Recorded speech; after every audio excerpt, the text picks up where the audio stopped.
사랑하는 성도 여러분, 1월 2일 새벽 만나에 오신 여러분 주님의 이름으로 환영하고 축복합니다. 새해 첫 날을 보내고 이제 새해 첫 주간입니다. 여러분 새해 복 많이 받으시고요. 또 오늘부터 또 새롭게 우리 마음을 다잡고 하나님의 말씀과 동행하는 또 한 주 2023년이 되기를 주님의 이름으로 축복합니다. 새해 첫날 또 첫 주간 우리에게 주시는 하나님의 말씀은 갈라디아서의 말씀을 우리가 보게 됩니다. 오늘 갈라디아서 1장 1절에서 5절까지 말씀을 시작으로 해서 이제 1월달 갈라디아서의 말씀과 디도서의 말씀을 우리가 묵상하게 될 것입니다. 우리 갈라디아서 1장 1절에서 5절까지의 말씀 여러분 한번 같이 보시겠습니다. 갈라디아서 1장 1절에서 5절입니다. 사람들에게서 난 것도 아니요 사람으로 말미암은 것도 아니요 오직 예수 그리스도와 그를 죽은 자 가운데서 살리신 하나님 아버지로 말미암아 사도된 바울은 함께 있는 모든 형제와 더불어 갈라디아 여러 교회들에게 우리 하나님 아버지와 주 예수 그리스도로부터 은혜와 평강이 있기를 원하노라. 그리스도께서 하나님 곧 우리 아버지의 뜻을 따라 이 악한 세대에서 우리를 건지시려고 우리 죄를 대속하기 위하여 자기 몸을 주셨으니 영광이 그에게 세세토록 있을지어다. 아멘. 네, 여러분. 이 평강이라는 단어가 오늘 본문에 나오는데 이제 2023년을 시작하면서 사람들의 마음속에 그 어느 때보다도 이 평강에 대한 그 소원이 있을 것 같습니다. 평강, 평화, 평안 이런 그런 마음의 소원을 가지게 될 텐데 그럴 수밖에 없는 것이 세대가 굉장히 불안하고 재난과 전쟁에 대한 그러한 위협이 있고 또 사건과 사고에 대한 소식이 늘 우리 뉴스를 통해서 우리의 귀에 들려지고 있기 때문에 사람들은 샬롬에 대한 안녕에 대한 평안에 대한 평강에 대한 확신이 없지요. 왠지 불안하고 두렵습니다.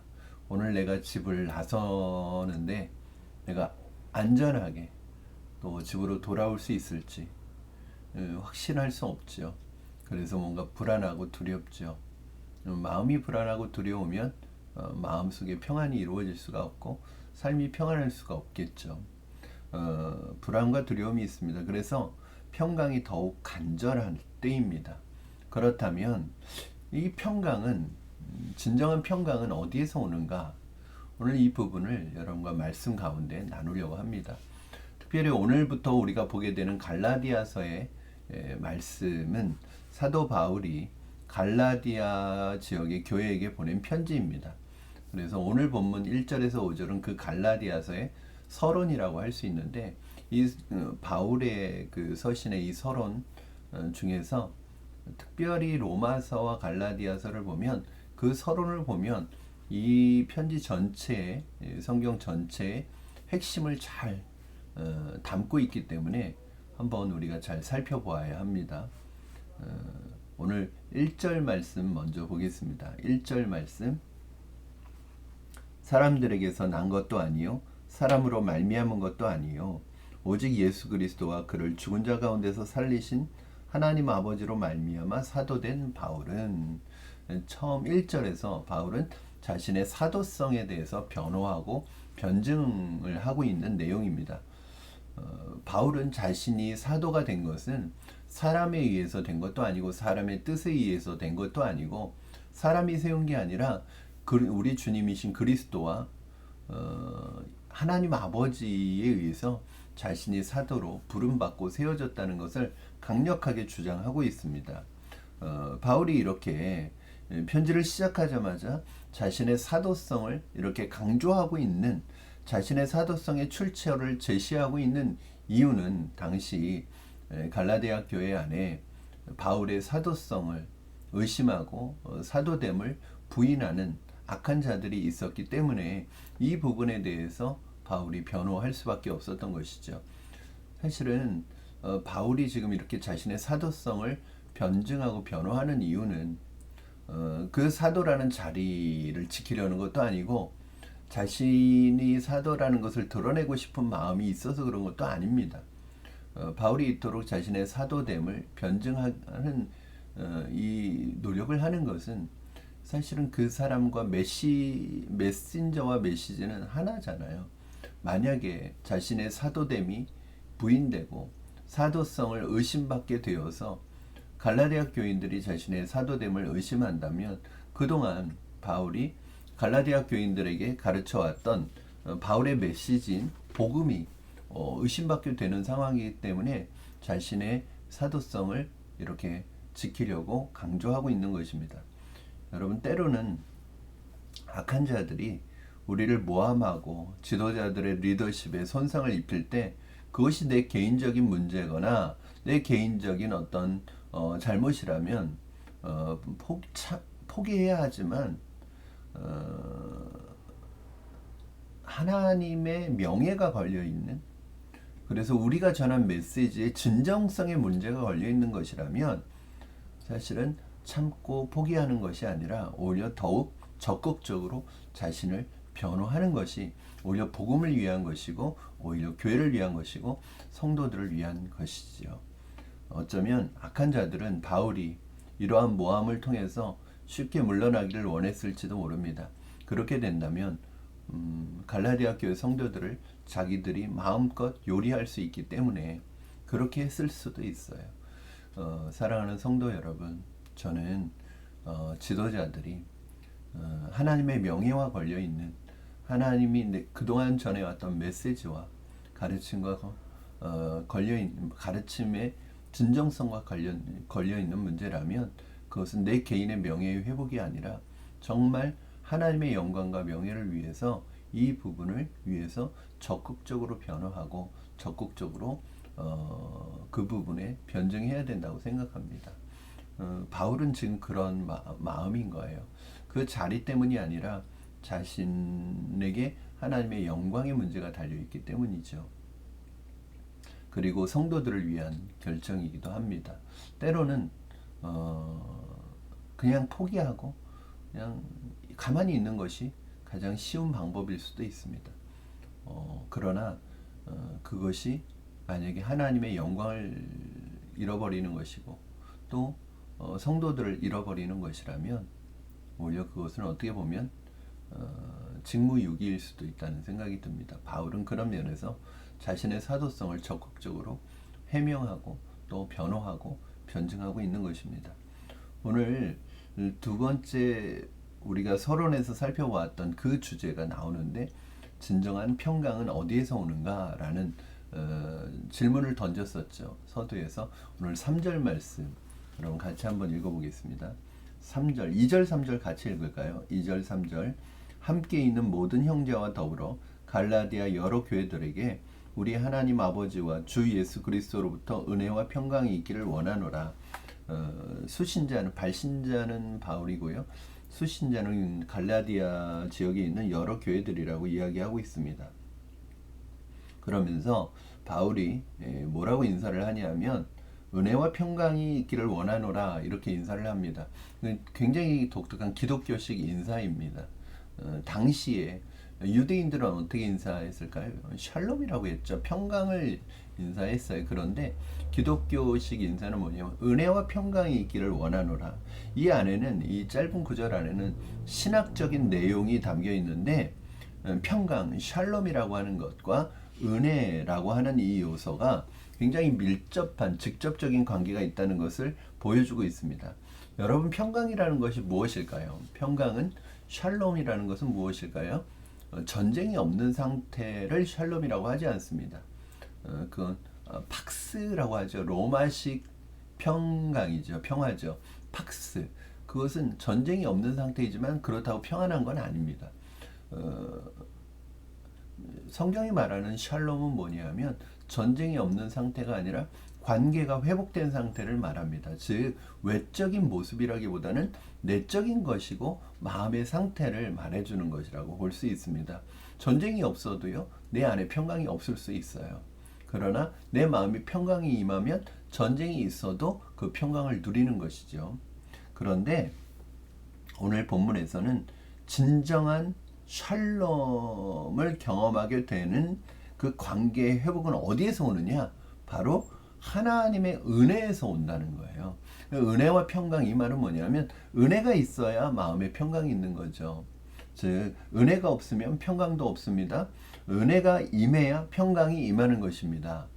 저는 우리 성도님들에게 2023년 하나님의 은혜가 임하기를 주님의 이름으로 축원합니다. 그래야 진정한 평강이 우리에게 있을 수 있죠. 그러면 여러분 그런 질문을 할 거예요. 목사님, 그러면 은혜가 무엇입니까? 은혜가 무엇입니까? 이 은혜의 내용이 무엇인지를 오늘 본문에서 설명하고 있습니다. 4절입니다. 여러분 4절. 그리스도께서 하나님 곧 우리 주 아버지의 뜻을 따라 이 악한 세대에 우리를 건지시려고 우리 죄를 대속하기 위하여 자기 몸을 주셨으니, 이것이 바로 은혜의 구체적인 내용입니다. 바로 악한 세대, 죄악된 세상에서 우리를 건지시려고 예수님께서 십자가를 지시고 우리를 대신하여 죽으셨다는 이 사건, 이것이 바로 은혜이고 이것이 바로 복음이고 이것이 바로 바울이 전하려고 했던 그 복음의 요약이고 핵심입니다. 바로 이 악한 세대 가운데서, 죄악된 세대 가운데, 왜냐하면 악하고 죄악된 세대 가운데 우리가 있으면 우리도 죄악된 세대 가운데 살 수밖에 없고 죄악된 세대 가운데서 멸망당할 수밖에 없죠. 그런데 예수님께서 인간이 되셔서 우리를 건지시려고, 우리를 구원하시려고 자신이 대신 대속하여 십자가에서 죽으셨다는 이 내용이 바로 복음이잖아요. 바울은 갈라디아 교인들에게 이 복음을 가르쳤습니다. 우리가 의롭게 되는 것은, 우리가 구원받는 것은 행위에 있지 않고 믿음으로 의롭게 되는 것이다. 우리가 이 믿음으로 의롭게 되는 것이다. 예수님이 우리를 위해서 죽으신 이 복음을 붙들 때, 이 복음을 믿을 때 우리는 의롭게 되는 것이다 라는 복음의 진리를 가르쳤는데, 당시에 율법주의자들이, 유대인 율법주의자들이 예수님의 복음만 가지고는, 예수님 믿는 것만으로는 구원을 얻을 수 없다. 그것으로는 부족하다. 율법도 준수해야, 율법도 지켜야 구원을 받는다는 이 율법주의, 즉 거짓된 복음, 다른 복음을 갈라디아 교인들에게 가르치기 시작했습니다. 그렇게 하려면 바울이 가르쳤던 그 복음이 부족하고 허점투성이라는 것을 말하기 위해서는 바울의 사도성을 의심하도록 만들어야 되니까 바울은 진짜 사도가 아니다 라고까지 소문을 퍼뜨리고 모함을 했던 것입니다. 바울은 이 율법주의자들로부터 복음의 진리를 지키고 성도들에게 올바른 구원과 복음의 진리를 전하기 위해서 이 갈라디아서를 기록하였습니다. 그리고 그 바울의 치열한 투쟁의 기록이 이 갈라디아서에 남아서 오늘 우리에게 전해진 것입니다.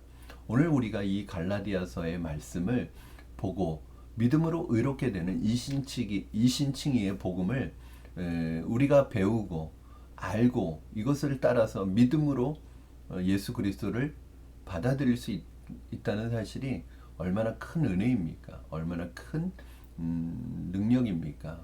이 은혜를 힘입어 오늘 우리는 하나님의 자녀가 되었고 그분의 백성이 되었습니다. 이 갈라디아서의 말씀을 이제 오늘부터 묵상할 때 여러분 이 갈라디아서의 말씀을 통해서 여러분 안에 복음에 대한 흔들리지 않는 확고한 복음의 기준, 진리의 기준이 세워지기를 주님의 이름으로 축원합니다. 믿음으로 의롭게 되는 이 복음이 진리를 놓치지 않고 붙들 수 있기를 주님의 이름으로 축원합니다. 여러분 그 어떤 것으로도 이 복음을 대신할 수 없습니다. 여러분 이 복음의 진리 위에 든든히 서시기를 주님의 이름으로 축복합니다. 이제 이번 주부터 시작되는 갈라디아서의 말씀을 통해서 믿음으로 의롭게 되는 이 복음이 얼마나 위대하고 우리에게 큰 은혜인지를 배우고 또 깨닫는 시간 되기를 여러분 축복합니다. 기도하겠습니다. 살아계신 하나님 아버지 감사합니다. 하나님, 우리에게 주어진 이 구원이, 이 복음이 얼마나 놀라운지요.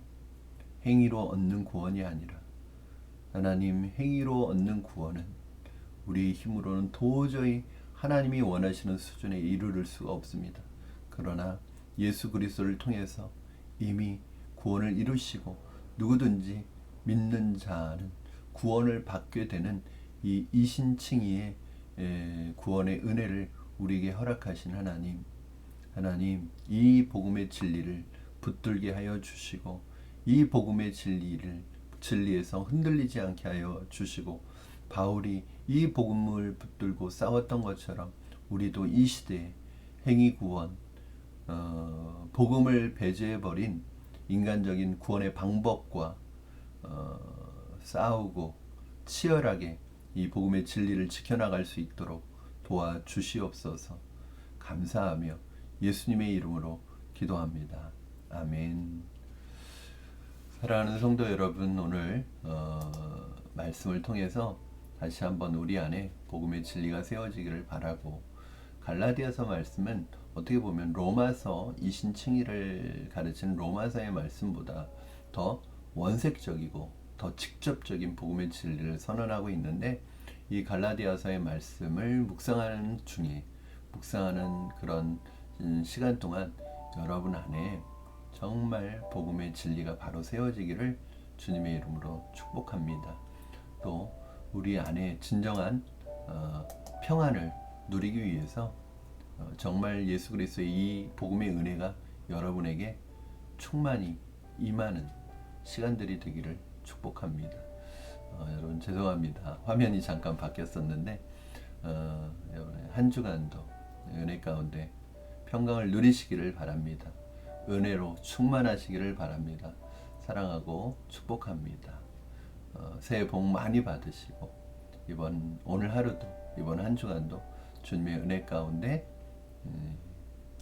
평강을 누리시는 여러분 되기를 축복합니다. 사랑합니다, 여러분.